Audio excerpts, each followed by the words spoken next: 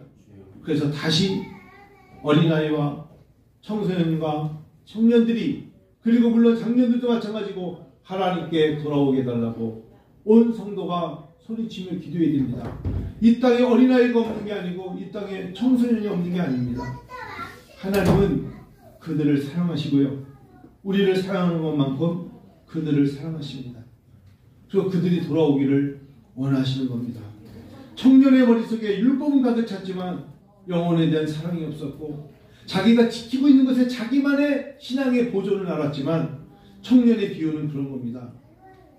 이 청년만큼 우리도 율법적으로 지키고 있는 것만 만족해 합니다. 나만 신앙생활 잘하면 된다, 그 생각이 아니라 우리 주변에 주님을 떠난 자들이 돌아오기를 간절히 구해야 합니다. 하나님 올 여름에는 새로운 중고등부 청소년과 청년 한두 명이 다 같이 모여서 올 여름에 이사야전 개표를 했으면 좋겠습니다. 지금도 그 마음입니다. 우리 교회 청년들이 몇 명이 있습니다. 거기에 영광의 친구들이 또 6-7명 몰려와도 되고요, 또 재은이 친구들이 막 몰려오기도 하고요, 여러 친구들이, 명석이 친구들이 와도 되고, 아이들이 몰려와서 정말 청소년과 청년들이 모여서 어린아이도 그렇고 하나님 앞에 예배하고 기도하며 찬양했으면 좋겠습니다. 주님, 그게 어린아이 같은 순진한 자들의 마음이면 하나님은 열어주실 것입니다. 그 마음을 갖고 기도하기 시작합니다. 여러분, 우리가 거점 지역이라고 합니다. 우리 교회가 1명이면 못합니다. 2명이면 가능하고 3명이면 해낼 수 있습니다. 거점입니다. 우리 오늘 이 오후에 예배 드릴 때도 여기 많은 분들에게 앉아 계시지 않습니까? 우리가 서로 어린아이처럼, 그럼 내가 나이가 70인데요 청소년 집회 못 들어오니까 오실 수 있습니다. 오셔도 됩니다. 나는 청소년이 아닌데요, 괜찮습니다. 당신이 올 때 옆집 앞집에 있는 어린아이 청소년들을 같이 좀 가자고 권해주십시오. 같이 오시는 겁니다. 그래서 교회가 우리 교회뿐만 아니라 옆에 교회도 같이 거점을 만들어서 함께 모여 불꽃처럼 하나님 같이 찬양하고 기도하면 하나님이 기뻐하실 것이라는 확신이 듭니다. 할렐루야. 어린아이처럼 생각하니 기도가 바뀌어요. 어린아이 입장에서 주님을 바라보면 보이는 게 많아요. 궁금한 게 많아요. 왜 교회는 다시 십자가를 상징으로 생각하나요? 이렇게 질문하고, 마땅히 예수님은 십자가에 달려 돌아가셔서 그게 아니라 저 십자가의 의미는 무엇입니까? 라고 물어보세요. 찬양은 왜 그렇게 우리가 계속해야 합니까? 놀라운 노래들이 많은데, 노래방 가야 노래 부르는데 왜 예수 믿는 사람들은 그렇게 찬송을 많이 부릅니까? 라고 생각하며 기도하며 찬양해 보세요. 하나님이 놀라운 은혜를 주십니다. 수많은 책들이 있습니다. 13억의 사람들이 예수라는 사람을 믿습니다. 지금은 더 숫자가 늘어날 수 있습니다. 13억의 사람들이 1년에 6억 권 이상의 성경책이 팔리는 베스트셀러였습니다. 그럼 왜 그렇게 한 권의 책이 많이 팔립니까? 그리고 왜 그 책은 베스트셀러로 부동의 자리를 지킵니까? 진리이기 때문입니다. 근데 그 진리라고 말하는 그 책을 다른 사람도 다 첫 장 태초에 하나님이 천지를 창조하셨다. 주 예수여 어서 오시옵소서 알파와 오메가로 끝나는 그 계시록 22장의 말씀을 어떻게 나는 20년 동안 한 번도 읽지 않을 수가 있겠단 말입니까? 읽어야죠. 안 그렇습니까? 30년 동안 그러면 진짜 사람도 아니고요. 우리가 그러한 삶을 살아가면서 하나님 앞에 어린아이 같은 생각으로 물어봐야죠. 하나님께 거룩한 주일에 예배드리면 하나님이 기뻐하시나요? 그럼 존 파이프가 말한 것처럼 하나님을 기뻐하라. 우리 인생의 목적이 뭔 줄 아니? 하나님을 기쁘게 하는 거야. 라고 말할 때 하나님을 영화롭게 하겠다 생각할 수 있는 그 자세에 하나님의 은혜가 있는 거 아니겠습니까? 놀랍죠? 어린아이 같은 생각으로 신앙생활로 조금 되돌아가면 나도 모르게 내가 얼마나 썩은 잘못된 미혹의 영이 빠져서 내 눈에 보이는 것만 기도로 삼고 내가 정말 살아왔는가 눈물이 납니다. 이건 아니었구나. 철들기 시작합니다. 그리고 하나님이 주시는 자유의 눈물이 있어요. 기쁨의 눈물이 있고. 그리고 하나님은요, 제가 감히 말씀드리는데 하나씩 다 해주세요. 시간의 차이에 제가 최근에 저는 언제쯤 하나님의 손에 더 많이 쓰임 받을까요? 그랬더니 하나님 제 마음속에 공정의 순서가 있는 거예요. 너 건물 지어봤잖아. 네. 너희 건물 지을 때 너 유리장사 해봤잖아. 네. 너 유리 공사 시작 첫날부터 끼냐? 공사 다 짓느냐? 저희 아버지가 그러셨어요. 유리는 샤시와 함께 공사가 다 끝난 다음에 맨 마지막에 끼는 게 유리예요. 맞아요. 유리 먼저 끼우면 깨지잖아요. 그래서 다 해놓고 하다못해 밑에 이 바닥까지 다 깔아놓고 유리를 끼는 게 순서입니다. 원래는. 그 유리를 맨 마지막에 닦아요. 이렇게. 그럼 맨 끝에 파손 주의 유리 깨짐 이렇게 붙이면 끝이거든요. 그래야 중공 떨어지는 거야. 너는 유리야. 하나님 그러시더라. 그게 아니라 하나님 저를 그냥 선생님 하나님 저는 처음에 땅 팔 때 시작하는 걸로 시작하시면 안 될까요? 그러면 묻히는 거야. 처음에 땅 파가지고 측량을 못하면 안 보여. 너가 이렇게 보여주고 싶니? 건물의 끝은 겉은 다 유리란다. 색깔 있는 강화유리든 두꺼운 공정은 그렇게 42개에서 44개로 끝나는 거야. 서두르지 마. 혼자 스스로 위안을 느끼면서 하나님 그렇게 생각하실 수 있겠구나. 그 42개 공정이 올 때까지 땅 파고 콘크리트 붓고 계단 세우고 지붕 씌워가지고 유리 끼워 올 때까지 하나님은 그 사람들을 적절한 위치에 쓰임 받게 하셨죠. 하나님이 인도하신 거예요. 근데 못 기다린다고 이 건물 짓는 거 맞아요! 라고 소리 지르지 말라는 겁니다. 이루세요. 할렐루야. 다만 땀이 있어야 되고 눈물이 있어야 되고 기도가 있어야죠. 계획이 있어야 되고 청사진이 있어야 되고 내가 짓고 싶은 집은 2층인데 뭐 단층으로 지으면 속상하잖아요. 내가 짓고 싶은 용도가 있어야 되고 목적이 있어야 되고 이 모든 것이 다 먹든지 마시든지 건물이 어떻든 하나님의 영광을 위해 하라. 그때 하나님이 일하시는 겁니다. 믿습니다. 우리 모두가 그렇게 쓰임받을 때 하나님이 기뻐하십니다. 하나님이 감당케 하십니다. 이 말씀 마칠게요. 여러분 어린이가 되고 싶어요? 청년이 되고 싶어요? 어린아이처럼 사셔야 됩니다. 이때 어린아이가 물론 어린아이 그냥 키가 크지 않은 그런 어린애지만 마음 심적인 걸 말하는 겁니다. 점점 신앙생활하면서 청년이 되어갑니다. 율법도 지켰습니다. 도덕질 안 했어요. 부모 공경했어요. 어려서부터 다 지켰는데요. 근데 그러다 보니까 내가 노력해서 얻은 보화가 있는데 그 다음 단계로 네가 이 건물을 지었으면 이 건물의 용도를 뭘 쓰겠느냐 물어봤을 때 나중에 돈 벌어서 다 지어서 그냥 내 배를 위해서 팔으려고요. 그러면 안 된다는 거예요. 그러면 안 된다. 다 이루고도 넘어진다. 다 이루고도 하나님을 섬기는 일을 하십시오. 하나님을 잘 섬기세요. 저는 이제 우리 모리아 사양들 점심 식사하시고 연습하는 거 보면 그때 이미 예배가 시작됐다 생각해요. 그냥 서가지고 대화도 하고 우리가 목사님을 위해서 열심히 기도해야지 주로 그런 내용을 많이 하던데 우리가 어떻게 하면 목사님을 섬길까, 우리가 어떻게 하면, 그리고 주의자매가 청년부들을 놓고 본들도 놓고 가르친 거 보면 참 내용이 너무 좋아요. 우리가 교회를 위해서 매주 퇴근하고 청소하면 어떻겠니, 뭐 그런 내용들을 많이 나누더라고. 너무너무 좋고, 그리고 뭐 일주일 동안 너희들이 학교 생활을 할 때 이 머무는 그곳에서 너희들이 기도 많이 하고 특별히 교회를 위해서 또 그런 이야기를 보면서 야, 이미 이들이 하나님 나라를 소유했구나. 얼마나 멋집니까? 그렇게 하나님을 하나씩 해나가는 거예요. 그러면서 이제 어느 순간에 청장년이 되고 장년이 되고 노년이 되는 거예요. 어저께 만난 목사님이 한 목사 어깨치면서 올해 60이야 자기. 그래서 야 징그럽다. 60 됐어요? 60이야. 어떡하지? 그러면서 그렇죠. 한갑잔치 해주겠다니 에이씨. 그래서 아니 한갑잔치인데 왜 에이씨라고 그러지? 그렇지. 요즘 누가 한갑하냐. 근데 가만히 보니까 내가 그 사람 2살밖에 안 어려. 이러면 망했다. 그랬어요. 하나님이 일하시는 것에 수많은 기도가 쌓이고 쌓이는 거예요.